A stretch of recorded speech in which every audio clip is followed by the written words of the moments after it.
Meus irmãos, minhas irmãs, boa noite. Que a paz de Jesus esteja em nossos corações. Só a paz de Jesus para estar em nossos corações, num momento tão dramático em que passa todo o mundo e o Brasil com um agravamento intenso desse sofrimento que arrebata de nossa convivência os nossos amores e nossos entes queridos.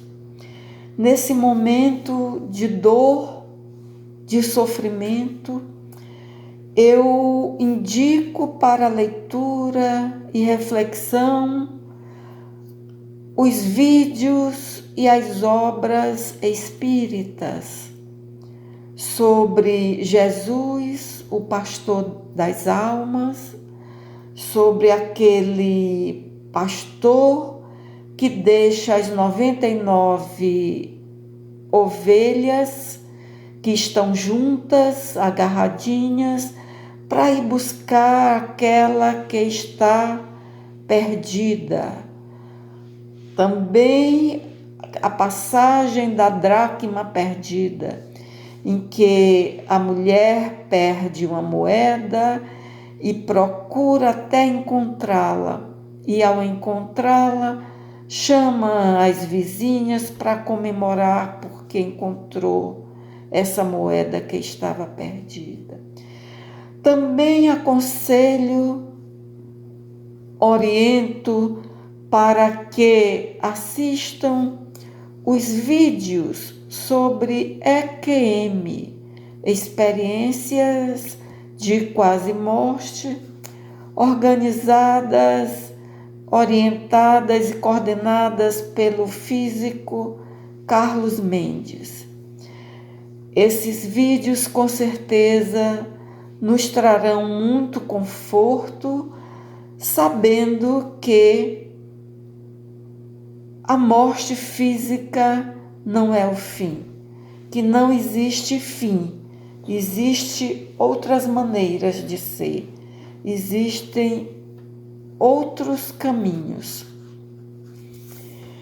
Hoje, nesse dia 14 de março de 2021, nós vamos falar sobre o segundo tema do livro Pensamento e Vida, Psicografia de Chico Xavier, pelo Espírito Emmanuel, aquele livro que ele qualifica como uma cartilha simples, que nós teríamos acesso de maneira mais simples aos temas, os quais são tratados no plano espiritual para espíritos que vão reencarnar. E que assim nós poderíamos colocar em prática esses ensinamentos. Porque todo o ensinamento espírita, ele é para ser prático, ele não é para ficar em termos de teoria e de filosofias, algo que paira no ar. Não. Os ensinamentos espíritas são para serem colocados em prática, para serem vividos. E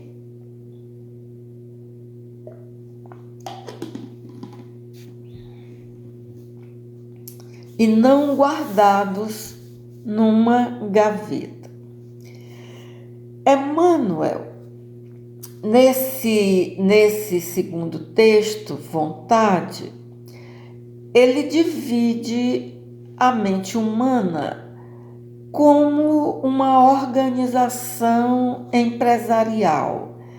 Ele faz um organograma, dividindo a mente em departamentos. O departamento do desejo, esse departamento do desejo seria onde operam os propósitos e as aspirações acalentando o estímulo ao trabalho. Então, nesse departamento do desejo, nós aí temos esses propósitos, as aspirações, não é?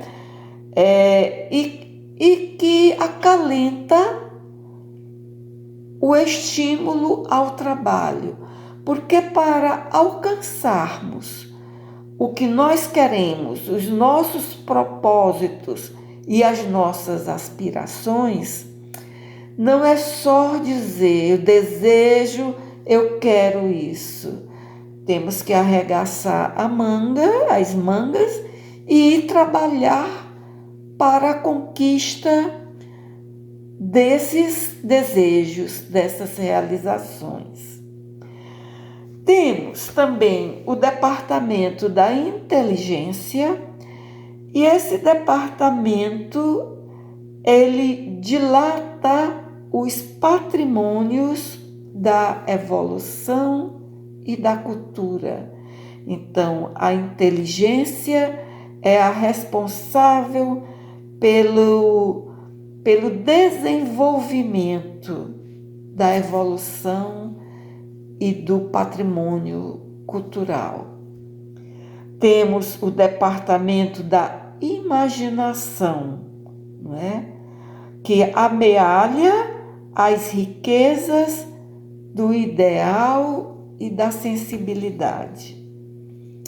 E temos também o departamento da memória, que arquiva os resumos, as súmulas das nossas experiências. Então, nós guardamos em nós mesmos um arquivo imenso de todas as nossas experiências de vidas passadas e o que estamos construindo agora. Emmanuel nos fala que existem ainda outros departamentos que definem os investimentos da alma. Agora, todos esses departamentos, eles são gerenciados por um outro departamento que está no comando de tudo, que é a vontade. A vontade é quem gerencia esses departamentos. O desejar, o querer. No Evangelho, segundo Mateus, quando eu li esse texto a primeira vez, automaticamente me veio uma passagem do Evangelho que está em Mateus, capítulo 11, iniciando no versículo 7º, que é quando o testemunho de Jesus sobre João Batista. Diz essa passagem: quando eles partiram, Jesus começou a falar de João para as multidões. Vocês saíram ao deserto para ver o quê? Um caniço agitado pelo vento? Saíram para ver o quê? Um homem bem vestido? Mas os que se vestem ricamente estão em palácios de reis. Então saíram para ver o quê? Um profeta? Sim, eu lhes digo, e muito mais que um profeta. É dele que está escrito: eis que eu envio o meu mensageiro à frente de você. Logo que eu li esse texto sobre vontade, me veio essa passagem do Evangelho. Especialmente quando Jesus pergunta: o que vocês foram ver? Um caniço que está ao gosto do vento? que vem um vento de um lado, ele vai para o lado, o vento dá do outro, ele vai para o outro lado.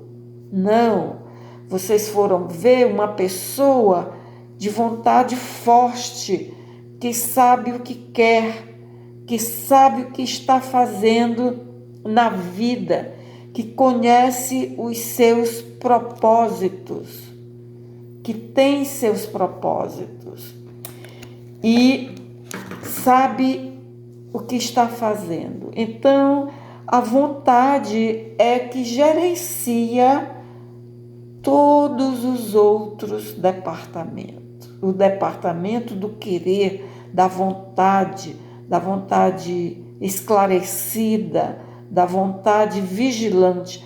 Não é qualquer vontade. Veja, não é qualquer vontade. A vontade vigilante, a vontade esclarecida, sabendo para onde vai, sabendo o que está fazendo, né? E qual é essa importância da vontade?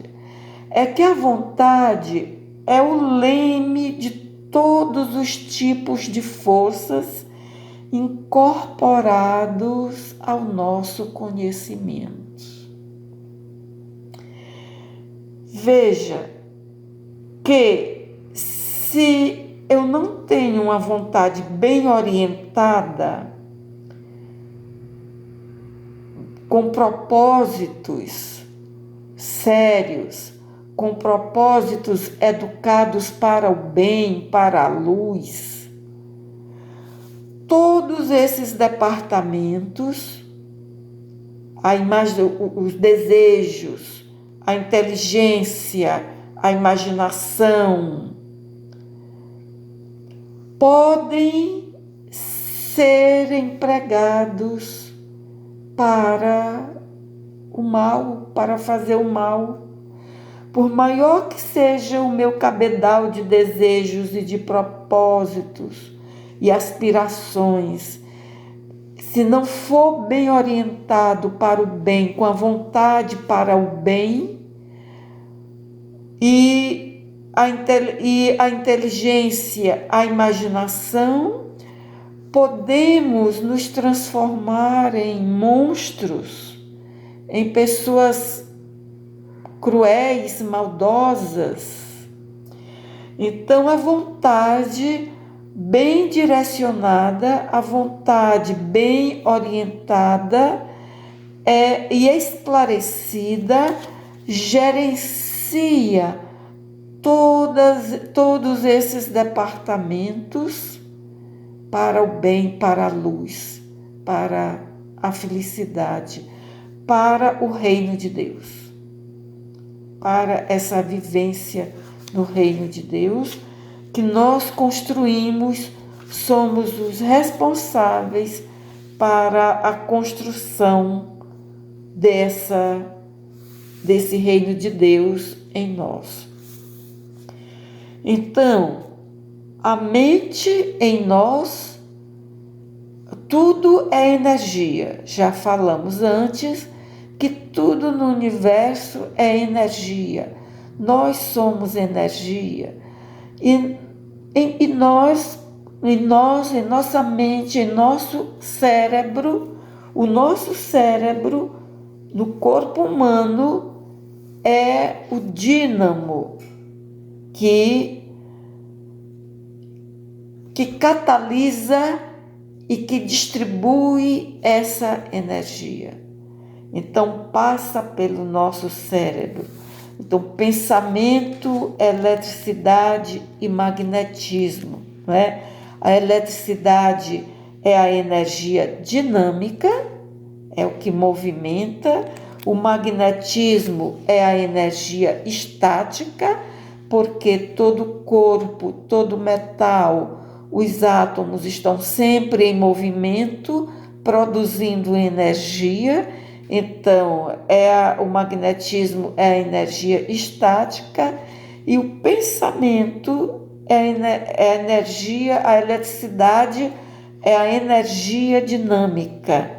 Então, pensamento, eletricidade e magnetismo conjugam-se em todas as manifestações da vida universal, criando gravitação e afinidade, assimilação e desassimilação nos campos múltiplos da forma que servem à romagem do espírito para as metas supremas traçadas pelo plano divino. Então, a vontade é que é o impacto determinante. Nada dispomos do botão poderoso que decide o movimento ou a inércia da máquina. Nela dispomos, na vontade, nós dispomos desse botão poderoso que decide qual o movimento que nós vamos fazer, para como nós vamos nos movimentar. Sem ela, sem a vontade, o desejo pode comprar ao engano, aflitivos séculos de reparação. Nós podemos comprar aflitivos séculos de reparação sem o desejo bem orientado, sem a vontade bem orientada, atendendo unicamente aos nossos desejos. Então vejamos aqui.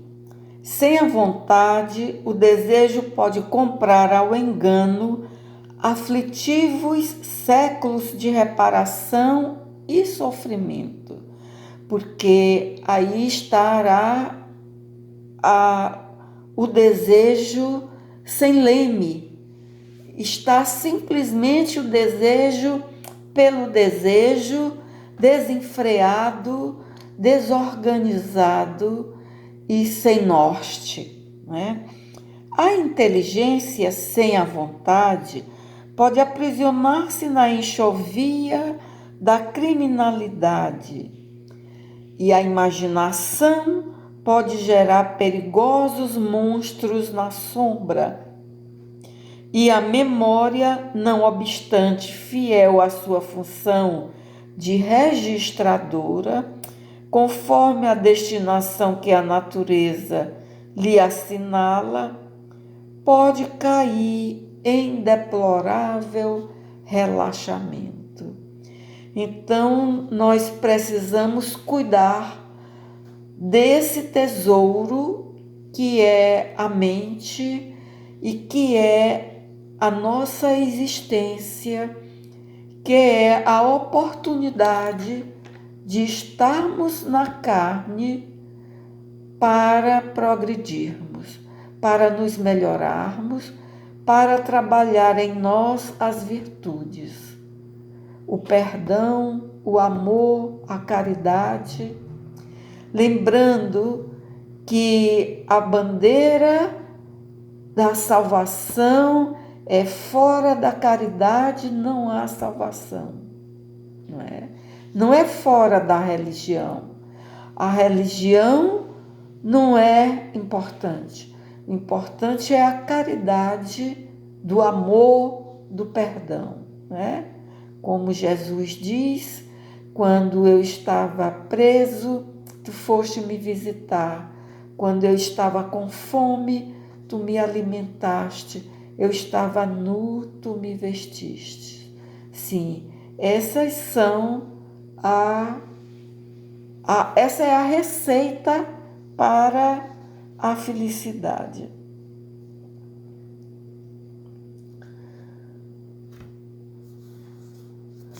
Só a vontade é suficientemente forte para sustentar a harmonia do espírito.